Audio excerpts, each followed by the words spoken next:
assunto é dinheiro, com Luiz Gustavo Medina.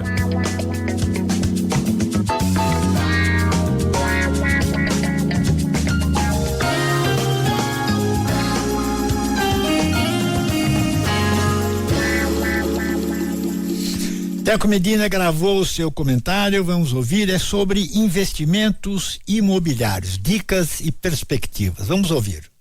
Boa tarde, ouvintes do CBN Brasil. Olha, alguns dias atrás, a gente fez algumas colunas aqui sobre fundos imobiliários, que é um assunto que sempre interessa muito aos ouvintes, né? Tem muito ouvinte que investe em fundo imobiliário, e eu fiquei de trazer mais informações, e sexta-feira a Empíricos, que é uma empresa do Grupo BTG, soltou um relatório bem bom falando sobre as perspectivas dos fundos imobiliários, e tem uma coisa que me chamou muita atenção, que eu queria compartilhar com os ouvintes, que talvez os ajude a tomar decisões de quais fundos imobiliários têm mais upside, como a gente diz, né? Tem mais potencial de valorização. Então, primeiro, né, só para contextualizar, os fundos imobiliários tiveram um desempenho muito bom no primeiro semestre, chegaram a bater na máxima histórica, apesar de um cenário que é ruim para eles, né, de economia desacelerando e de juros altos. Existe uma expectativa de que os juros caiam, né, em algum momento do final do ano ou do começo do ano, e como o mercado antecipa esse tipo de movimento, talvez pelo menos um dos dois grandes problemas ali do momento para investir em fundo imobiliário esteja se dissipando. Então tem muita gente que acha que vale a pena continuar investindo ou começar a investir em fundos imobiliários, porque a gente pode ter uma sequência de períodos bons para a classe de ativos. Uma coisa interessante dos fundos imobiliários é que você consegue, né, como os fundos imobiliários eles têm dentro deles imóveis, esses imóveis têm um preço, você consegue meio que fazendo uma conta de padeiro, saber se o fundo imobiliário está bem precificado ou mal precificado. E essa é a informação interessante desse relatório da Empíricos, né?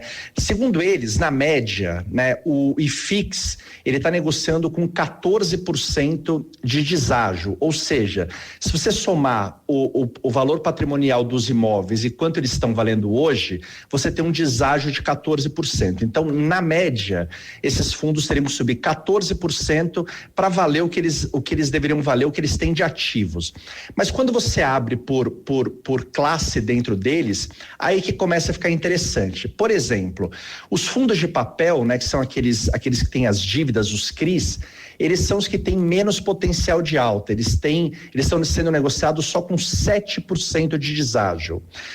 Os galpões logísticos já estão com 20% de deságio, assim como os fundos na média de tijolo. Os fundos de shopping center também, os fundos imobiliários que têm dentro deles shopping centers, todos eles estão na média negociados a 20% do seu valor patrimonial.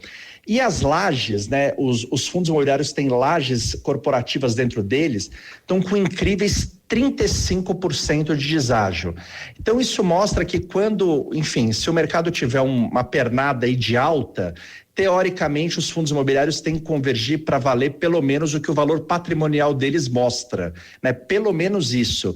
Então você tem aqui na partida pelo menos 3 setores com 20 e 35% de upside. Essa é a razão pela qual tem muita gente muito otimista com os próximos 12 ou 18 meses dos fundos imobiliários. Eu vou colocar lá no meu Instagram essa tabela, no Teco Medina 99. Se você quiser dar uma olhada com calma, você olha e você vai entender onde é que estão esses maiores deságios, mas você vai perceber que na média 14% teria que subir o IFIX só para valer o que ele tem dentro deles, o que tem de patrimônio dentro dos fundos imobiliários.